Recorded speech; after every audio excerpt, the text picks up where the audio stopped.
Children of the Stones by Jeremy Burnham and Trevor Ray. Chapter 8.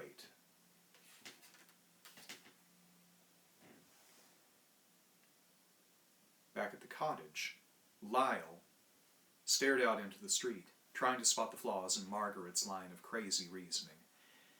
Adam went straight into the kitchen to order tea from Mrs. Crabtree, and it was Sandra who broke the silence in her usual no-nonsense way. And then there were 6. Is Mum right, or are we imagining it all? My imagination's not that good, protested Margaret quietly. It's certainly weird that Jimmo bit. Kevin surfaced from among the Chesterfield cushions, legs everywhere. I mean, he was never anything more than a promising wing-half. So what turned him into mastermind overnight? Whatever it was has got me jumpy, and I don't mind admitting it, said Lyle without turning around. I suppose I should have been more aware of these changes than any of us here, but somehow I've not noticed a thing until this afternoon, until Margaret's theorizing started things clicking in my mind. You've only just arrived yourself, Tom, said Adam as he closed the kitchen door behind him carefully. You've not had the comparisons in behavior to work from, and besides, for all their friendliness, people in Millbury are as close as any when it comes to letting others in on their privacy. Try it. Knock on any door. You'll get a big smile and a happy day, but you'll never get past the welcome mat. Matthew had caught his father's glance as he closed through the kitchen door and realized that the act was not without thought.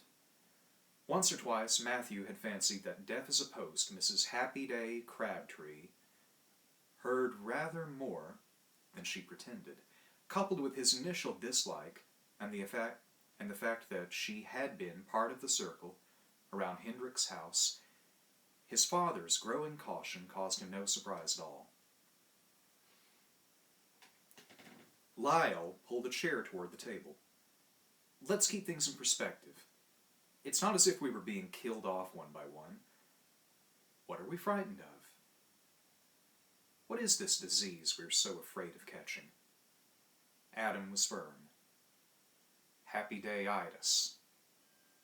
Exactly, snorted the doctor. So we say happy day to each other instead of good morning. What's so terrible about that? You're talking about a symptom, Doctor, said Margaret. The disease goes much deeper. Adam nodded. It's an epidemic, and there doesn't seem to be an antidote. The doctor tilted his chair back and stared from one to the other challengingly. An antidote. To being happy. He wanted to spark the possible truth with his questions. Margaret said hastily, I suggested that, we do seem to be very much out of step here, don't we? And not merely because we're newcomers. Her voice trailed away, unhappily. Adam nodded and reached across to touch her hand. Matthew watched his concern for her with a curious feeling of detachment, as though he had known for a long time his father's need to take care for someone other than himself. So why don't we all keep our sensors alert, said Kevin, flicking idly through an old copy of an American astrophysics magazine. That way we can amass relevant data and compute possible think parameters. He turned the magazine the right way up, but the star graph still made no sense to him. Lyle nodded. He's fond of jargon, my son, but he's right now and again. There's no doubt that as outsiders we may become, what shall I say, targets. Victims, said Adam grimly. The word itself, as much as the tone with which it was delivered, caused an awkwardness among them. Sandra refused to be shaken from her role of debate umpire. What say you, Silent and Deep? Matthew was saved the difficulty of reply by the clink of crockery from the kitchen and the rattle of the door handle. I think we should concentrate on Mrs. C's cucumber sandwiches for the next few minutes. And my chocolate cake. I don't want none of it left, said Mrs. Crabtree as she pottered in with a huge tray and started scattering cutlery and plates of goodies about the table. Matthew glanced at his father. Had she heard his last remark? Adam was fully occupied pouring lemonade for Sandra and Kevin, but as he turned to hand a glass full of ice and foaming lemon to his son, he said quietly, "Thanks for the warning." The talk became general until the housekeeper bustled back into the kitchen. Then Matthew muttered to Sandra, "She gives me the creeps."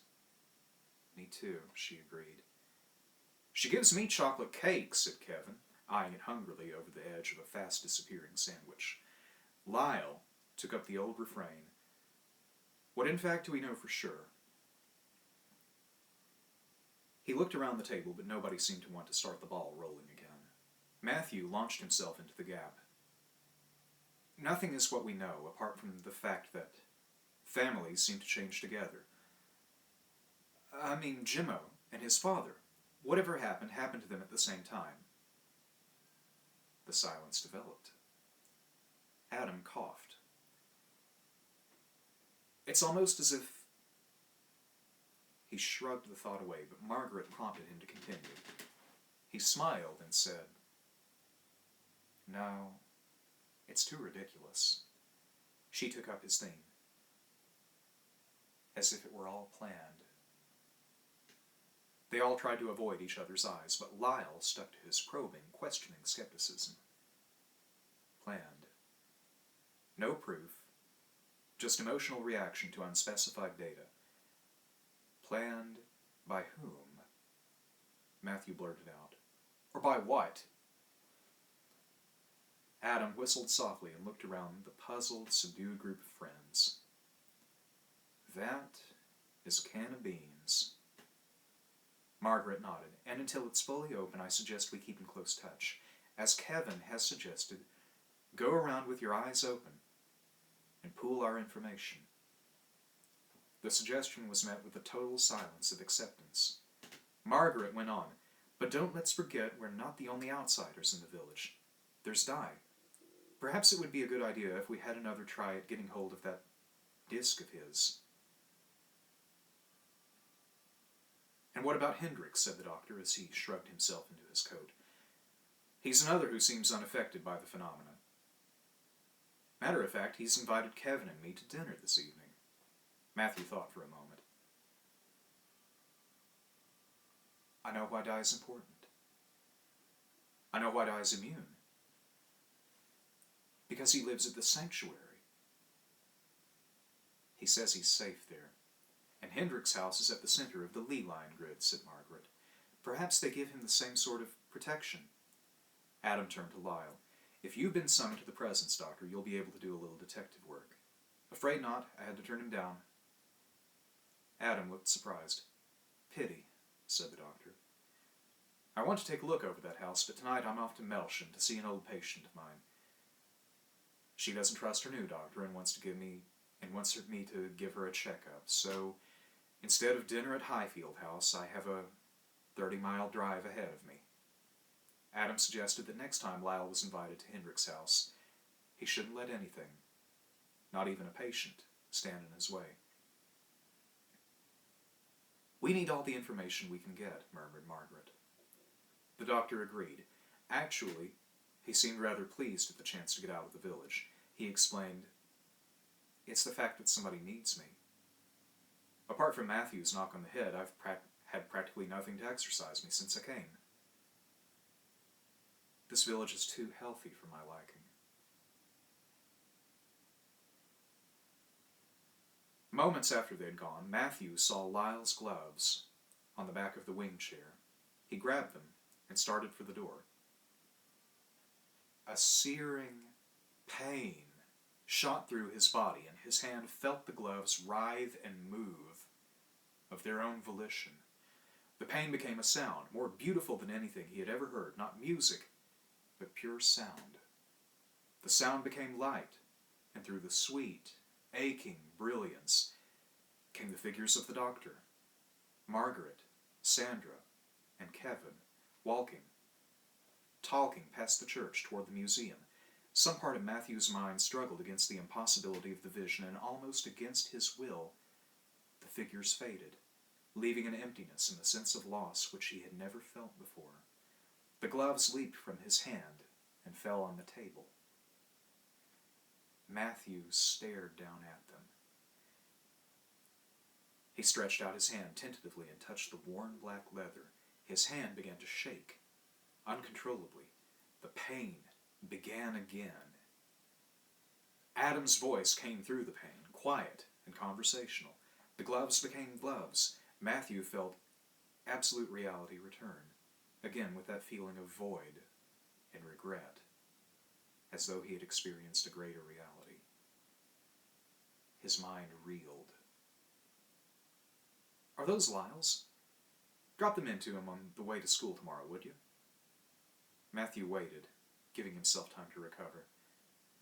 "Dad, they feel funny. Full of static." Adam looked up, surprised. Matthew forestalled the obvious. "I know, first principles. Leather's a non-conductor. But it's there." Adam picked up the gloves and examined them carefully. A pair of comfortable old black leather gloves that had given good service would become driving gloves in time and end their life on a hook in a potting shed. He grinned at his son, who stared at the gloves, discomfited. "I think the bang on the head is finally getting through to you." He tossed the gloves to Matthew, who let them fall on the table.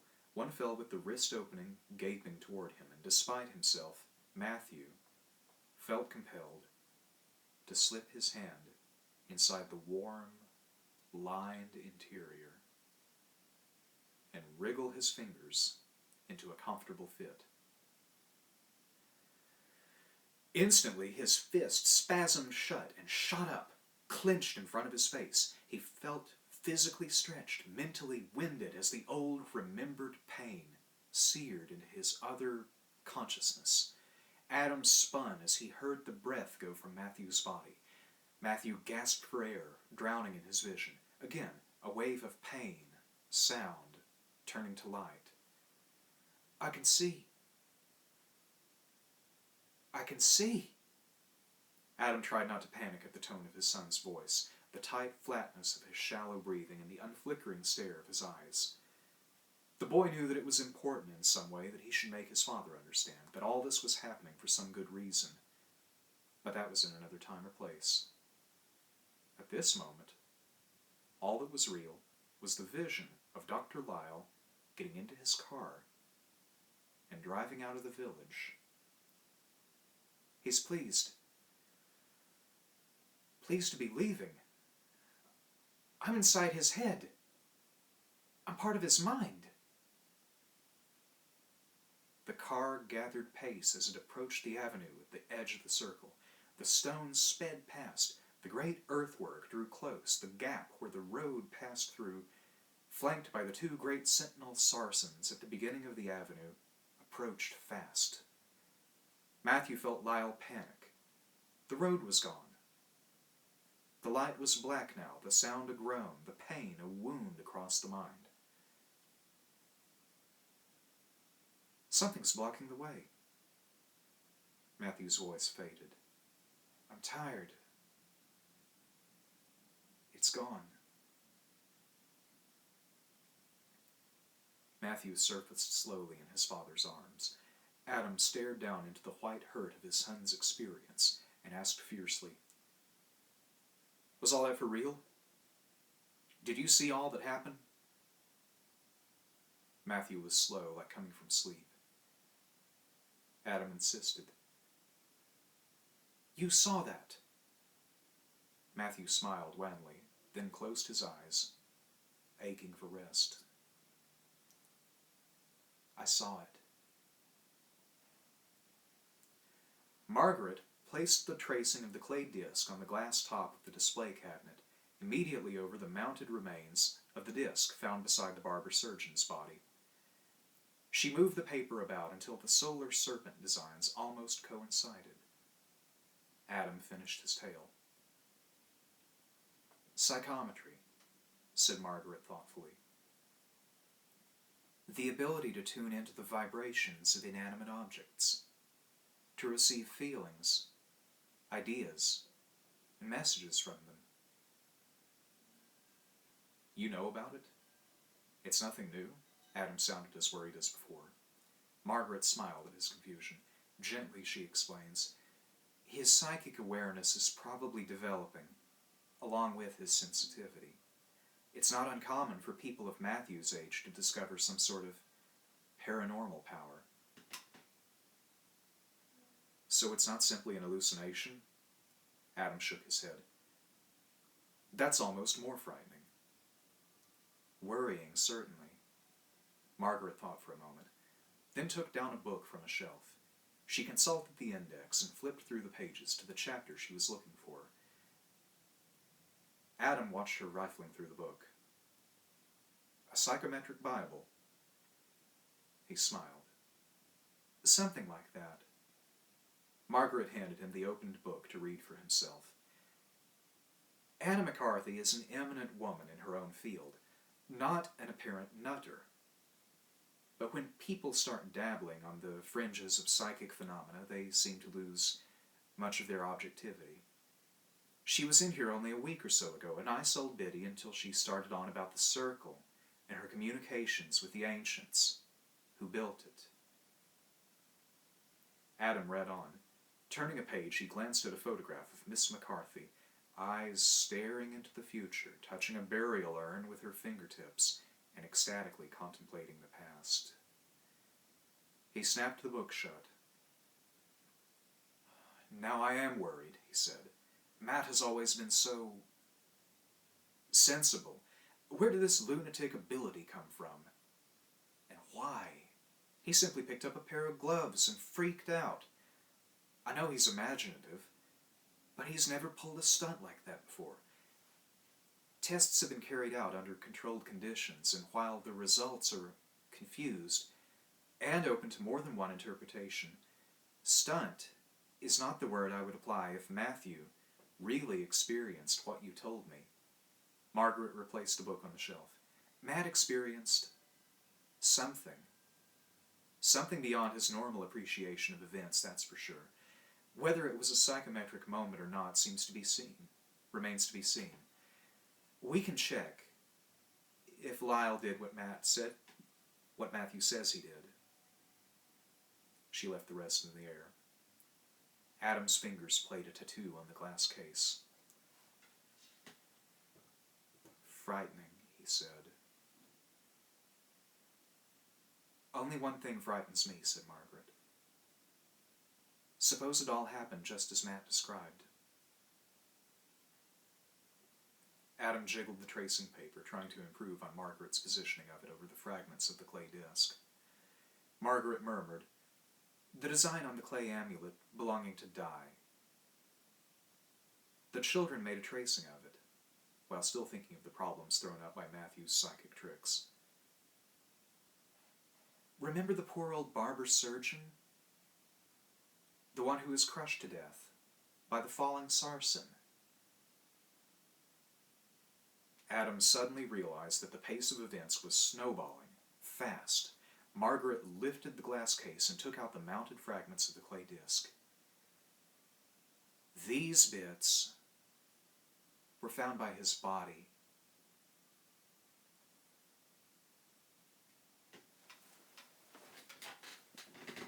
The blackness was complete, an old velvet obscurity which could be touched. But for Di, the very smell of the darkness was comfort, and the assurance that all was well in his world.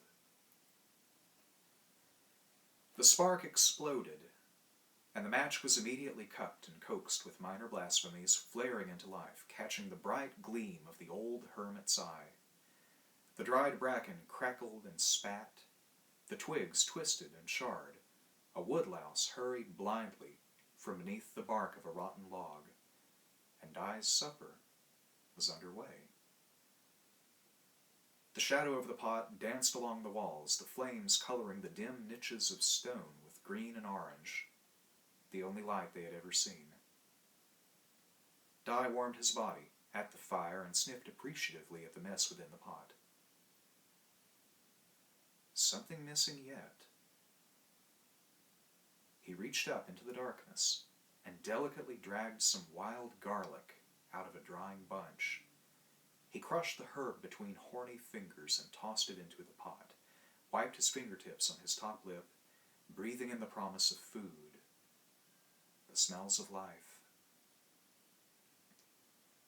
From another spike, the blood dropped from a cock pheasant, too fresh, too newly dead.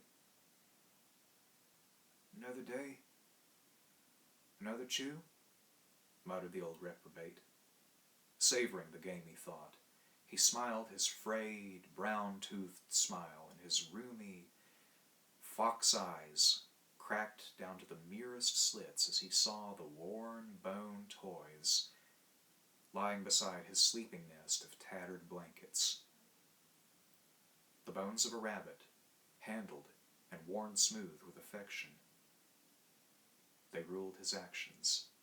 Daily, 10 times a day, they directed his hunting, told him to rest, reminded him of plans forgotten. The augurers of Rome had forecast joy and disaster with such bones. Dai's existence depended on what they foretold. He rattled them in his hands and casually threw them onto the rock. They landed in a shape he had not seen before.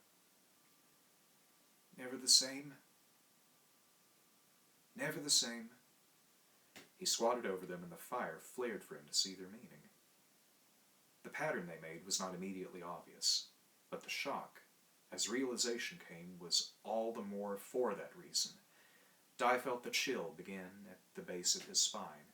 His legs began to quiver, and as he leaned forward to sweep the bones up in one great calloused hand, a bead of ice-cold sweat trickled down the side of his face. He waited. As the moment came, he threw the bones again. The tiny skull rolled and seemed never to want to come to rest until it struck the last of the bones and lay grinning obscenely up at the frightened old man. "Never the same? Never the same," protested Dai dryly as the fear struck again. But this time, the bones were the same. The very same, zigzagging back from the skull in the shape of the winged serpent. A low growl grew in his throat, involuntarily. His knees gave way beneath the weight of fear, and his hands stretched out to the bones to scrabble them into another shape. Any other shape. The fire leaped, and a log cracked and began to roar. The ancient stones of the burial chamber moved in the light. Carved faces laughed at the frightened old man who knew that somewhere in the barrow, beyond the reach of the firelight, the same representation of the winged serpent, drawn there in primordial times, was waiting, watching, warning. Dai sweated in his blankets, not knowing how to still his terror. The amulet gave no ease, for now its power seemed dead. Dai shook with a dread he could not control. From outside the barrow, a high, fluting voice with sunlight in it penetrated the entrance defenses, pierced the darkness of the stone passage, and reached for Dai through the flaring firelight and steam from the pot. "Dai!" Again, urgently. "Dai! Are you there?" Dai clamped his hands over his ears and squirmed further beneath his bedding, shutting out the present, keeping out the future. His eyes tried to crack the darkness of the passageway apart, tried to wrench away the timbers and boulders which blocked the entrance to the barrow, tried desperately to let in the promised rescue of that voice, but not the fear of its message. Something fluttered white in the dim recesses of the passage. A piece of paper fell like a dying moth from a crevice in the guarding entrance timbers. Dai found the strength of curiosity in his legs and crawled out of his nest and through the steam to the scrap of paper. The crude drawing of a broken bicycle opened his mind again. His voice the merest croak, praying that he was right. Matthew? Is that Matthew? A bubble of laughter. Again, that fluting voice. Di? Yes, Di! Matthew's here. The girl. Sandra. Matthew's friend. The old man tore away the first of the timbers, enough to let the outside in. Sandra beamed at him through the gap. My mother wants to see that clay thing with the serpent on it. She climbed through, followed by Matthew. Relief did not blind the old man's foxy brain. Well, she can't. It's mine. Kevin appeared in the entrance to the barrow. Behind him, the dark of the sun outlined his figure, left him faceless. The fear returned. Why did he come? Why did you bring that? Matthew turned to see what it was that scared his old friend. Kevin moved into the passage. Don't be silly, Di. He's one of us. Di almost sniffed at the boy, all his senses alert, knife-edged. Are you, boy? It was an accusation. I don't know what you mean. Kevin smiled, disarmingly. Di could not let go. There was a smell of evil here, the scent of death. Kevin said quietly, persuasively, Give me the amulet, Di. Give it to me.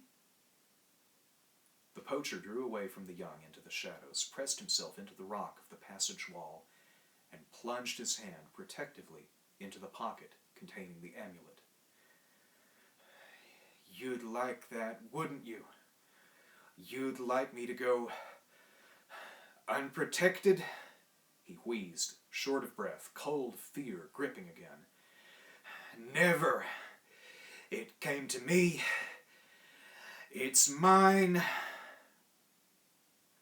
The clay disc leaped in his hand, turned fully over, crumbled into many pieces, and its power fled.